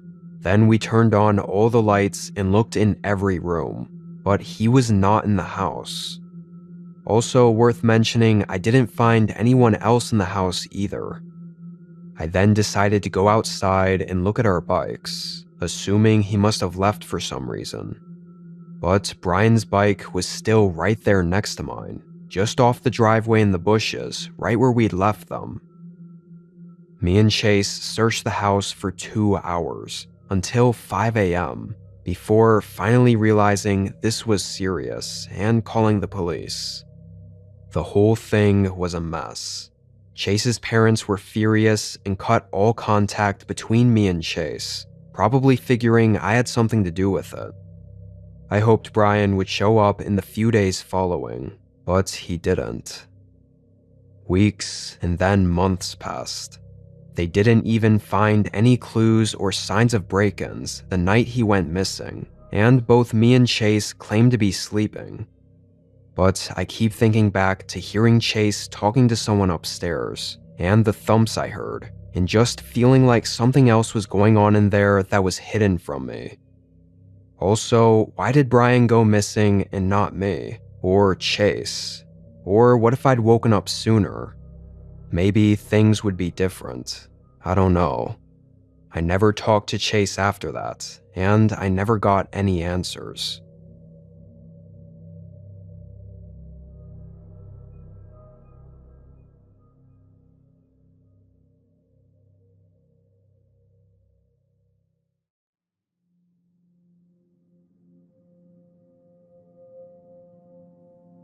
For a while in my 20s, I spent some time traveling the country doing seasonal work wherever I could. It never paid well, but the big benefit of a lot of these jobs was that it was usually in a cool area, like a state park or forest, And while the pay was bad, they provided free housing. A small room or cabin that was kind of like a dorm room. It made saving money really easy. And that, on top of the interesting experience, I kind of got hooked up on the lifestyle. Anyway, the year this happened, I had picked up a gig at a state forest. I'm not going to specify the exact job, because parts of it were fairly specific to the state forest, and I'd like to remain as anonymous as possible. But essentially, it was caring for the environment, keeping it protected and maintained and whatnot. The thing about this state forest, though, was that it wasn't one that people came to all the time, with big highways leading to it. It was far out and not that straightforward to get to, with mainly just gravel roads leading in and out. For work and housing, the forest was split into sections, about 15 miles apart, and 99% of the time, I was alone out there. I wouldn't really see anyone. I'd just do my work, then at the end of the day, head to my cabin, and that was it. Twice a month, I'd head into town 45 minutes away for groceries and stuff, but aside from that, I stayed out there. I had contact through radios between other stations, and otherwise would occasionally see a hiker or two coming down some of the trails. Now for what happened. It was 1 month into this seasonal job. This day, I woke up and walked 2 miles over to a trailhead, and everything was basically the same as any other day. I had a few things to take note of while I walked down the trail. But about a quarter of the way down, I ran into someone. Some guy I'd never seen before, but he was wearing a Forest Service uniform. No one had told me any other workers would be out on my trail that morning. And even stranger, when he passed by, I said hello, but he didn't even speak. He just hurried past me and continued down the way I came from. I stood and watched him for a minute, but then just continued doing what I was doing. I mean, maybe they sent him out here for some reason. I really didn't know. I was out on that trail for most of the day, not getting back to where my cabin was until almost 5 o'clock. When I checked out for the day over the radio, I mentioned the guy I saw and asked what he was doing out there. My manager took a whole 20 seconds to respond. He asked me to repeat myself, so I did. He said that nobody else was sent out there and that I must have been mistaken. I didn't know what else to say other than okay. I knew what I saw though. But I shook it off and tried to enjoy the rest of my night. There wasn't all that much to do out there aside from work, so when I was in my cabin, I didn't really have anything to do. It was basically a small closet with a bed and a dresser, and a small TV on the wall, and that was basically it. Didn't even have a bathroom. I had to use an outhouse a few hundred yards away from the cabin, between there and the road. I don't think I left the cabin for the rest of the evening, just hanging out inside and watching TV. Being way out in a forest 45 minutes away from the nearest town, the nights obviously got very dark, like genuinely pitch black, and also pretty cold, so I almost never went out after the sun went down. But in the middle of the night, I woke up around 2 a.m. with a really tight stomach. This was really unusual because I ate the same things every day, but whatever it wasn't something I could ignore. I thought using the restroom would maybe help, so I got out of bed, put on a small jacket, and headed outside with a flashlight. Every time I've had to make that walk through the dark to the outhouse was equally as creepy.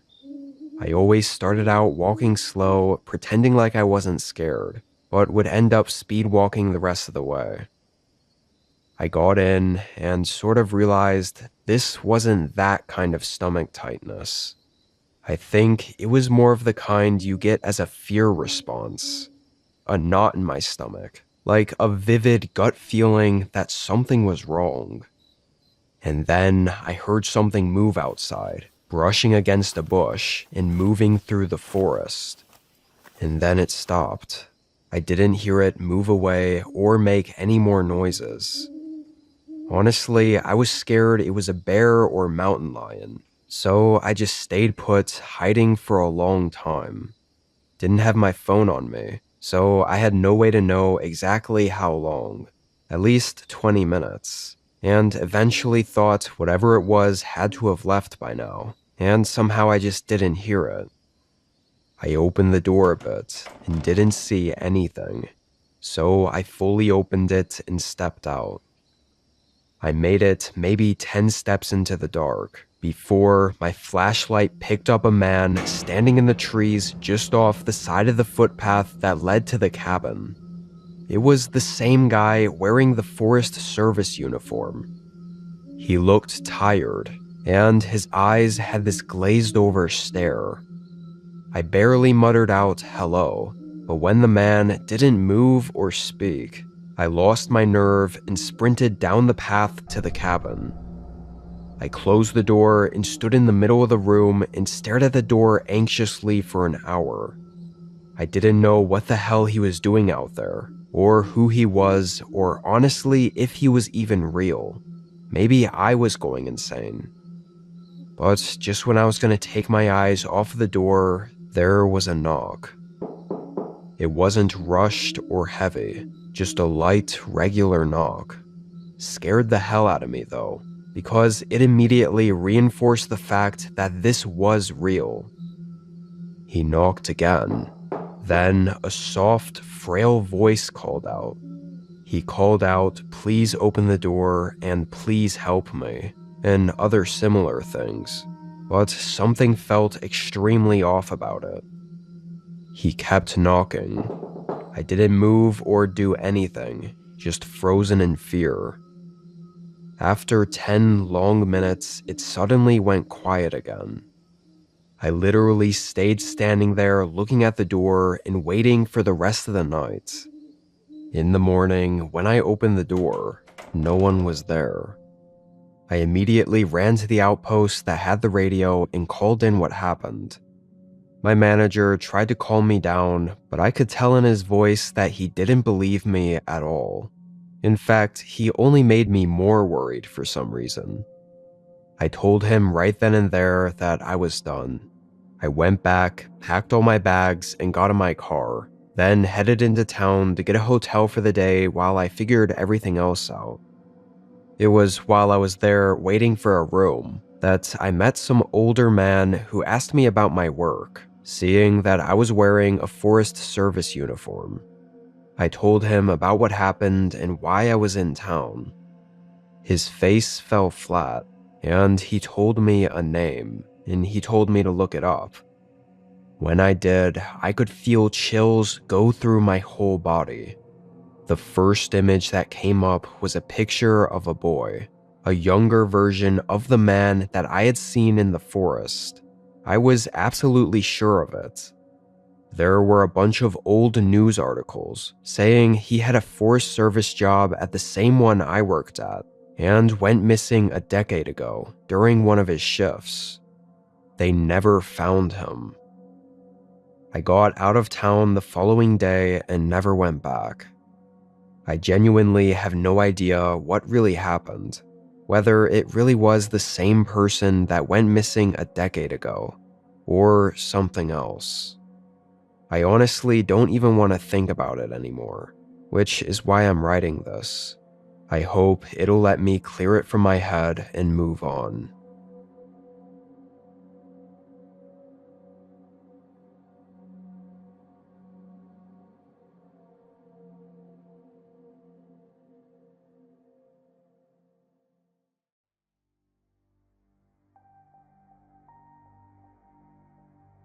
I'm an OTR trucker for a grocery chain local to the state I live in. I drive specifically overnight because I haul refrigerated loads to several different stores, and so they need to be delivered on time and not get held up in any traffic. Each store was on average 2 to 3 hours apart, and I got paid by the hour, not paid by the mile. So if I got the deliveries done early, I would actually end up getting paid less for doing a better job. Doesn't make any sense, and a lot of the other truckers at the company joke about it too. But it is what it is. Just meant we didn't have to rush ourselves, I guess. This was a usual night, doing 3 deliveries to 3 different locations. The first 2 deliveries went well. However, I was just having one of those off nights where I was really tired and felt like the night was dragging.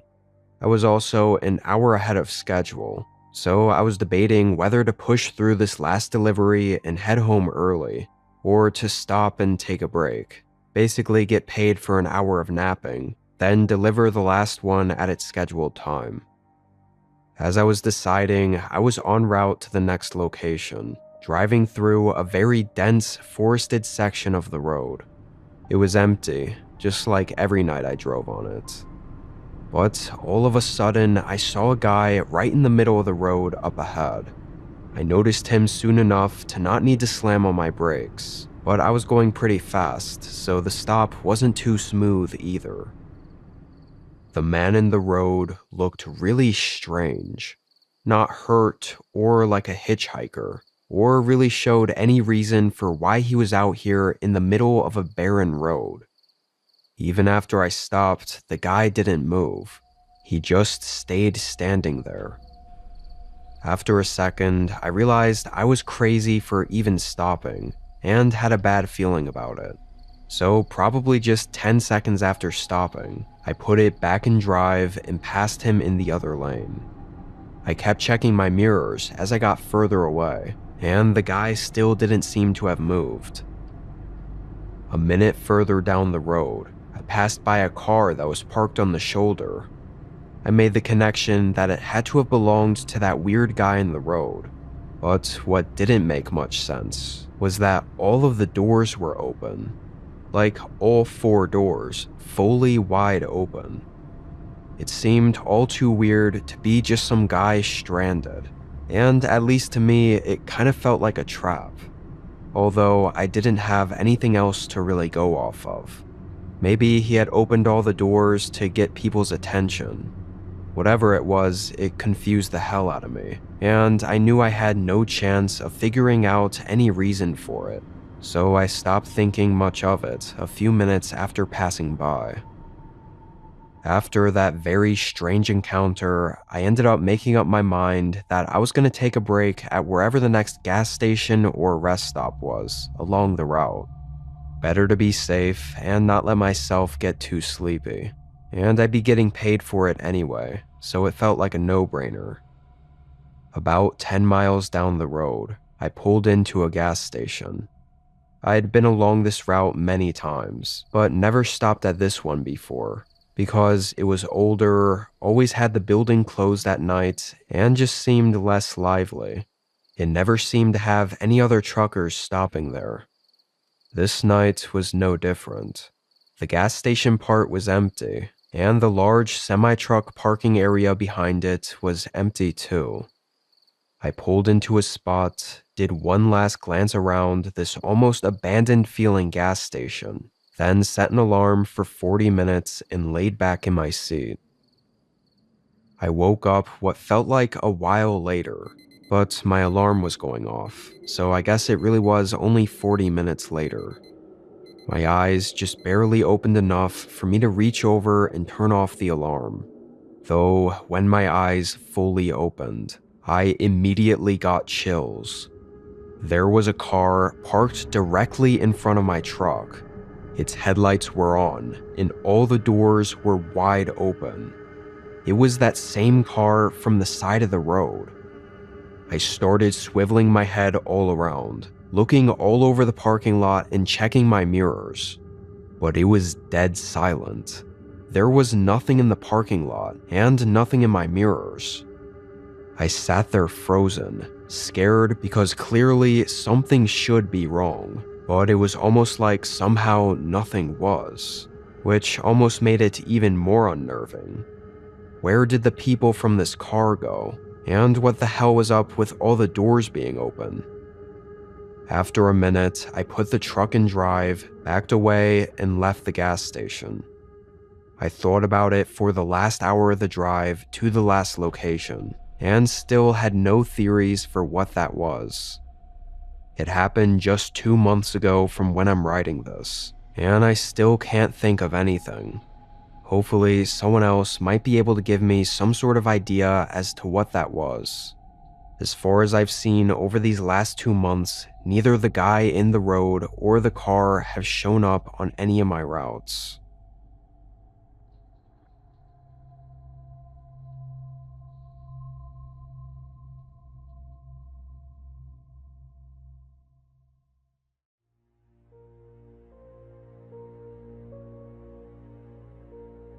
This was many years ago. I was 14, and this was the first summer where my parents were comfortable with me being left alone during the day while they were at work. The main reason they wouldn't leave me home alone up until then was because I was young, but also because our house was kind of isolated. If something were to happen, there would be no one else around to help, and I couldn't just run to the neighbor's house right next door. Anyway, several weeks went by, and it was just a regular good summer break. Nothing really happened. I spent most of my time downstairs in the basement, which has always been the game room, with all the game consoles and stuff. I'd get online with a bunch of my friends pretty much every morning and game through the day, just like really any other kid my age would.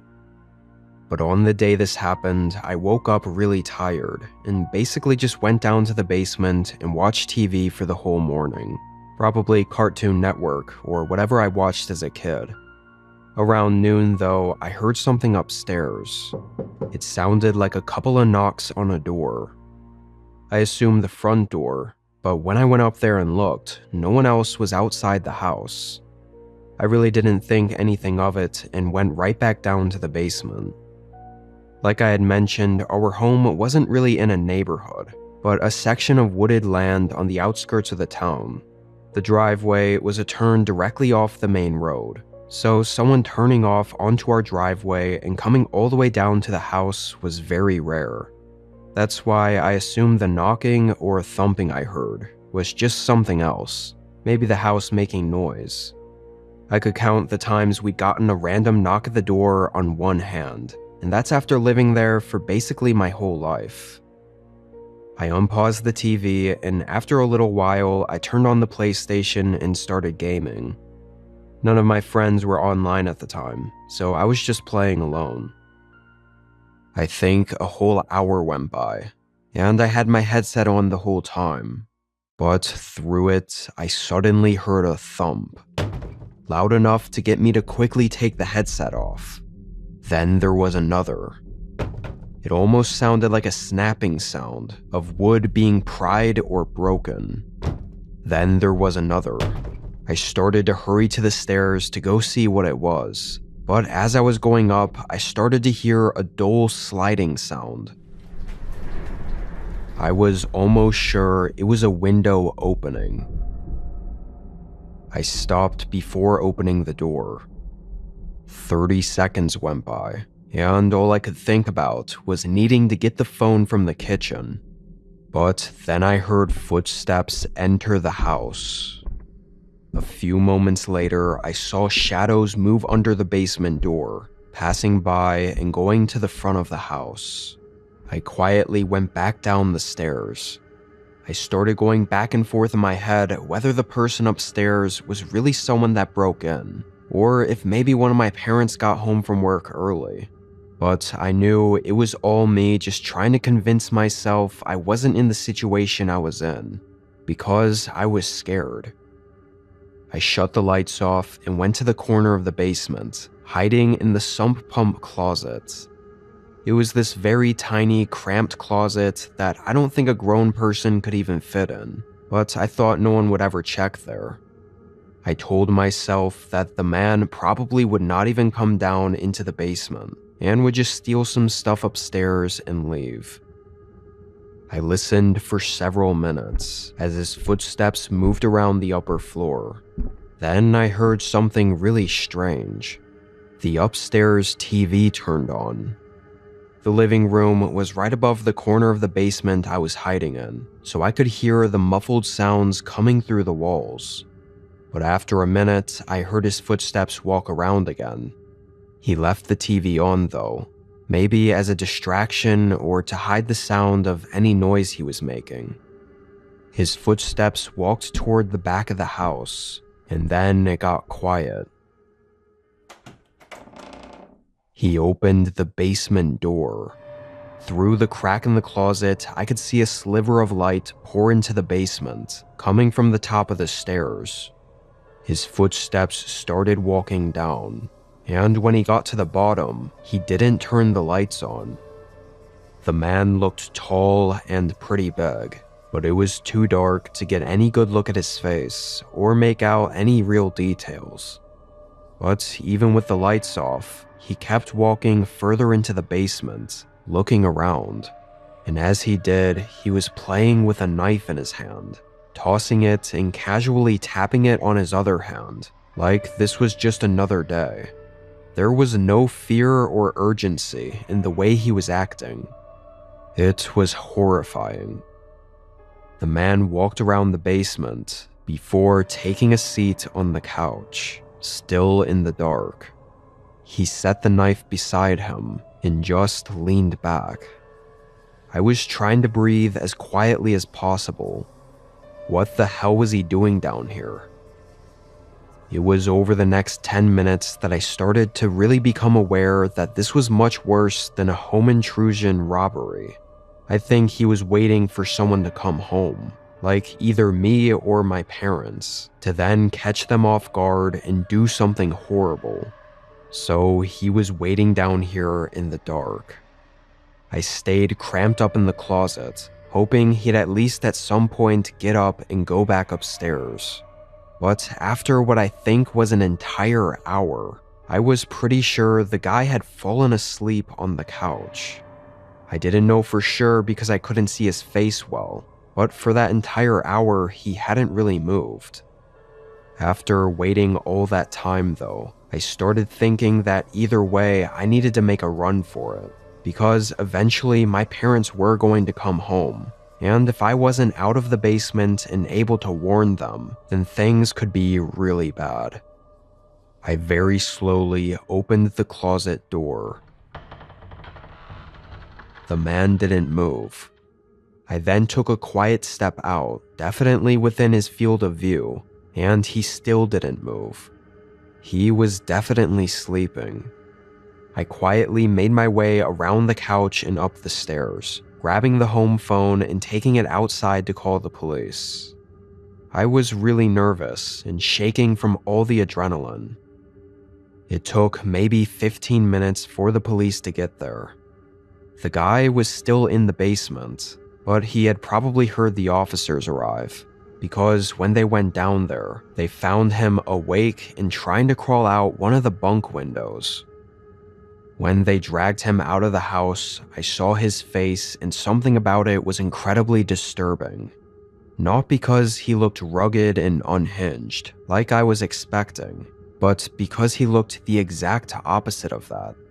He looked very well put together, and not at all like someone who would do something like this.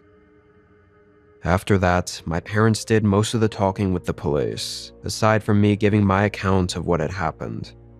I was told the guy was just some random homeless man that broke in for a place to sleep. But I wasn't young enough to believe that, especially after having seen what he looked like. I think it was clear that there was more to it. And from my parents' reactions and the vagueness when they talk about it, and from all the clues I've been able to pick up, I'm pretty sure that the man was someone that my mom knew.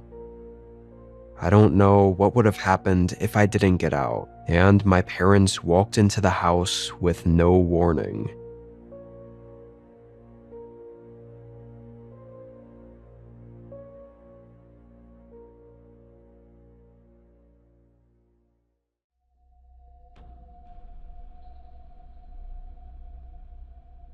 I was on a road trip to my dad's place 9 hours from me. He retired at a small cabin that's not really out in the middle of nowhere, but it definitely feels like it. To get there, you have to turn off the main interstate and onto a very lonesome highway, that takes about 6 hours to get through. There's almost no gas stations or towns along the road. I'd made the drive probably 3 or 4 times before. I was driving on that long, barren section of the highway. It was around 2 in the morning. Because I was making the drive overnight, I hadn't seen any other cars out since I'd turned off the interstate. I think I was about an hour and a half down the highway when the energy drinks were starting to have their effect on me, and I needed to take a leak. With the road empty and forest all around, I saw no problem with pulling off onto the shoulder and just going out in the trees. I parked and walked out just past the tree line. It was dead quiet. Creepy as hell for sure, but I knew I'd be quick, so I tried not to think about it. I was only out there for maybe 45 seconds when I started getting this itchy feeling. Not literally, but like a sense that something was wrong. I quickly finished up and turned around. There was another car parked behind mine. I was still kind of in the trees, but I could see this old gray sedan parked maybe 50 feet back from where my car was. Its headlights were off, and I didn't see anyone outside of it. I thought it was insane that I hadn't seen another car on this road all night, and then suddenly one shows up quietly parking behind me while I was taking a leak. I hoped it was just some nice old man thinking I had broken down or something and wanted to help me out. I hurried back up to the road. My eyes were locked on their car the entire time, but I don't know if it was because it was dark out or if they had heavily tinted windows, but I couldn't see anything inside their car. I decided not to test my luck and just quickly get in my car and get out of there. Not worth trying to get any answers. I started driving, and for the first minute, I didn't even want to check my mirrors. The thought that the car could have been following me on this lonely highway was terrifying, and being scared, I didn't even want to know. After that minute, I finally glanced in the rearview mirror, almost expecting to see the car behind me. But it wasn't. The road was empty behind me. Although, as I kept glancing at the mirror, my heart rate started building up, and I could feel that itchy, uneasy sense again. I kept shifting my eyes back and forth from the road and then the mirror. And then, suddenly, one of the times that I glanced in the mirror, I locked eyes with a man in my back seat. He was sitting in the dark directly behind me, keeping his body just out of sight of the mirror. My whole body jolted in fear, but the man quickly said in a deep, threatening tone to keep driving and to not look back at him. I said okay over and over, genuinely fearing for my life and knowing I had no choice but to listen and hope he lets me go after whatever this was. I couldn't believe how quickly the guy had to have gotten into my car while I was in the woods. He must have been right behind me, following me with his headlights off for a while. The man stayed silent for a few minutes as I continued driving down this barren highway. Every time I dared to glance back at the mirror, I couldn't even see him. It was pitch black back there, and I could only see his shoulder hardly sticking out past the seat. About 15 minutes in, still driving in silence, I looked back again, literally glancing at the mirror for just half a second, and the man was slightly leaning over enough for us to make eye contact. It was like he was already staring at the mirror, waiting for me to look. The instant I did, he screamed at me to not look back at him. His voice was so loud and deep, it honestly didn't even feel real, like it pierced my ears by how angry he got. I thought after that, I for sure was dead. I didn't know what was going to happen at the end of this, but I was absolutely positive now that he was not going to let me go. And not 2 minutes later, He suddenly told me to pull over. He directed me to keep going off the shoulder until the car was fully off the road and basically inside the forest, deep enough that I'm not sure anyone on the road would be able to see my car, even if someone did pass by.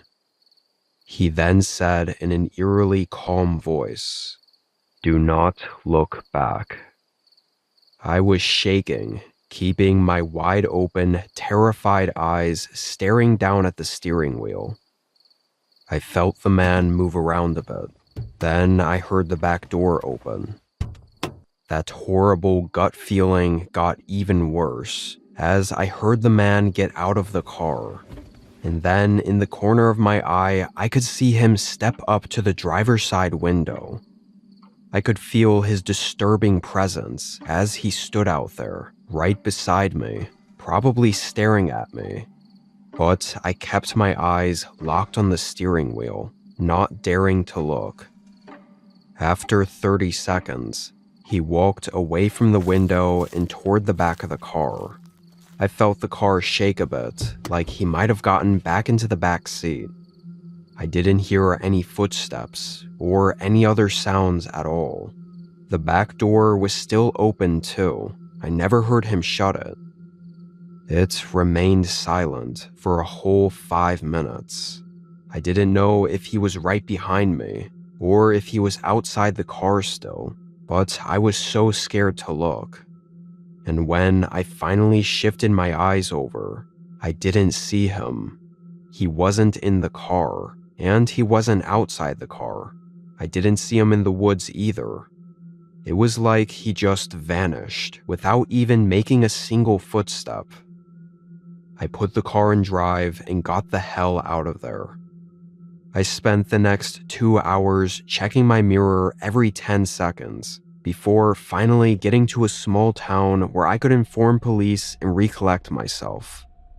But I assume when the cops went out there, they didn't find anything because I never received any follow-up calls. It's even more eerie that I never even got a good look at the man because he was covered in shadows the entire time, not allowing me to look. I don't know what happened to me on that road, and I'm really not sure I even want to know. All I can say is that I'm sure if I had looked back at him, I probably wouldn't be here right now.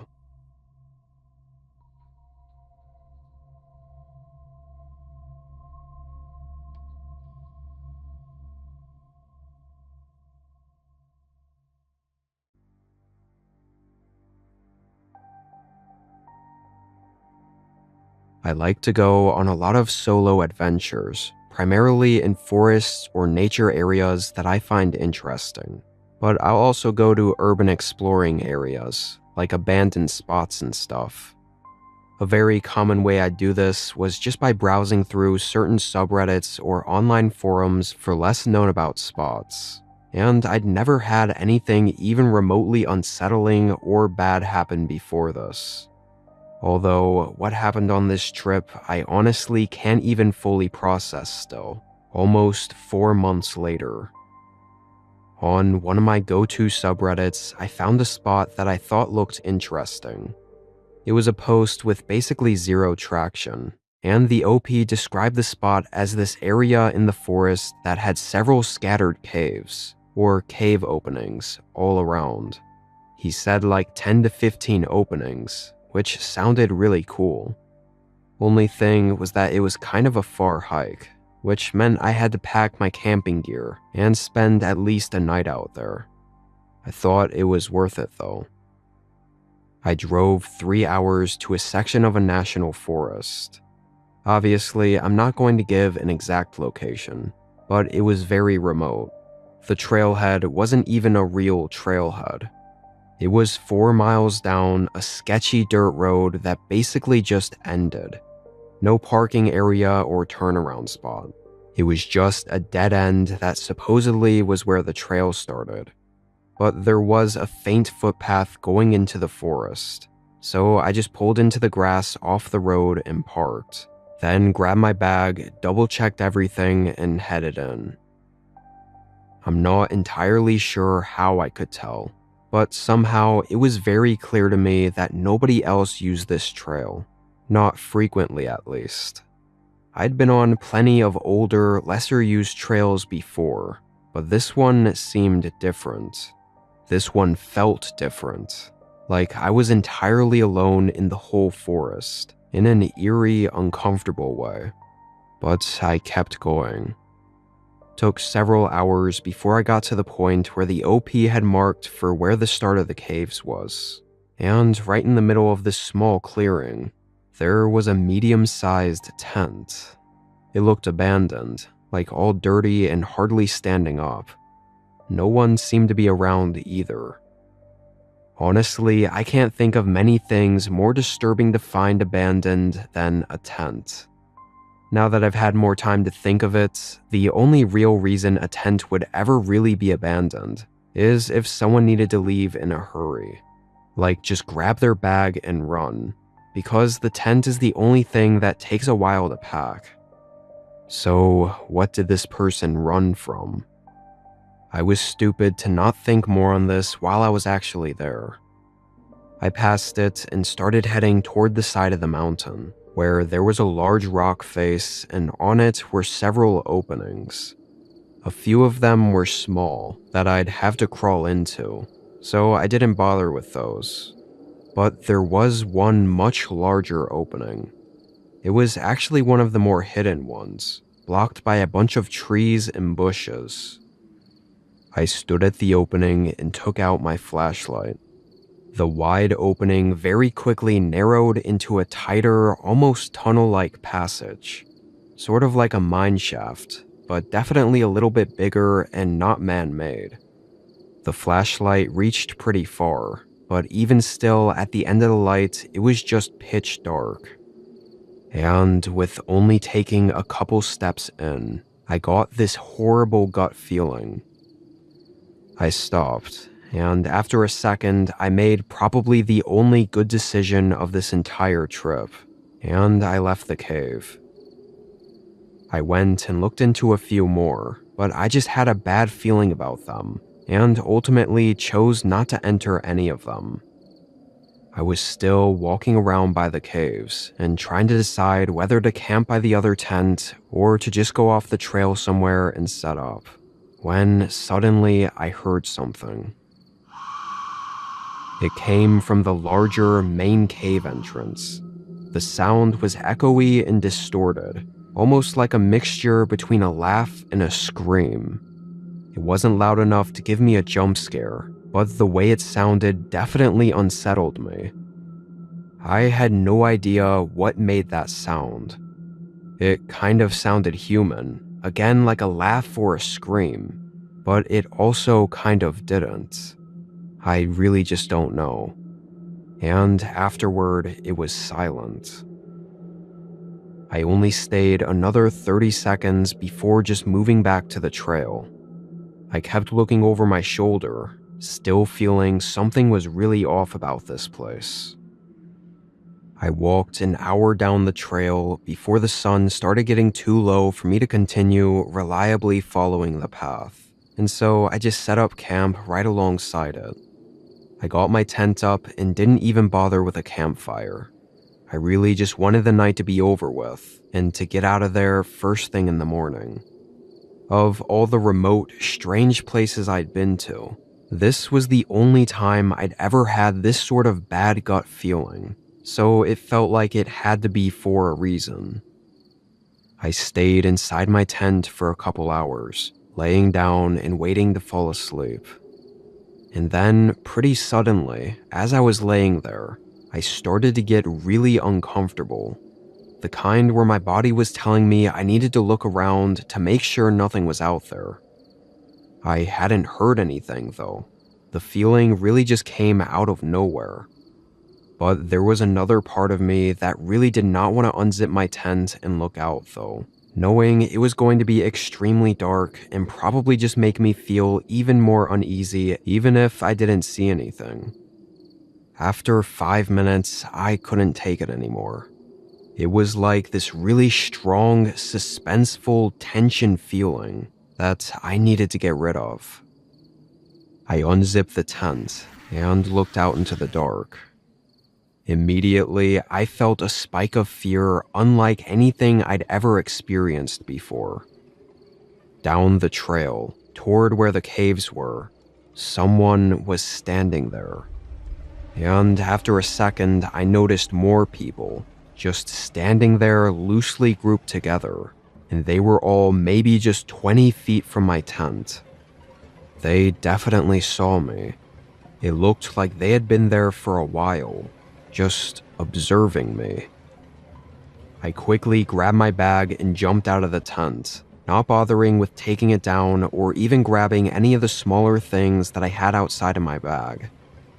All of them just watched me, and I could see them moving, like subtly shifting in place, and their heads turn every time I moved. So I know they were real and not just some weird shapes in the dark.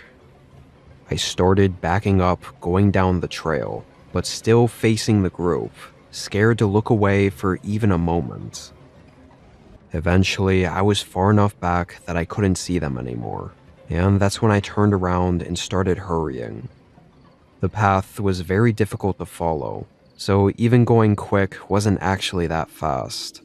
And while I can't prove it, I'm 100% sure I was being followed the whole way. I never actually saw them again, but I could feel that they were still behind me, staying just out of sight. I got back to my car and was thankfully able to get out of there. I don't know what it was that I stumbled across near those caves, or who those people were, or what had happened to the other hiker that had left their tent behind. I do really believe, though, that if I'd gone inside any of those caves or tunnels, I would have never left.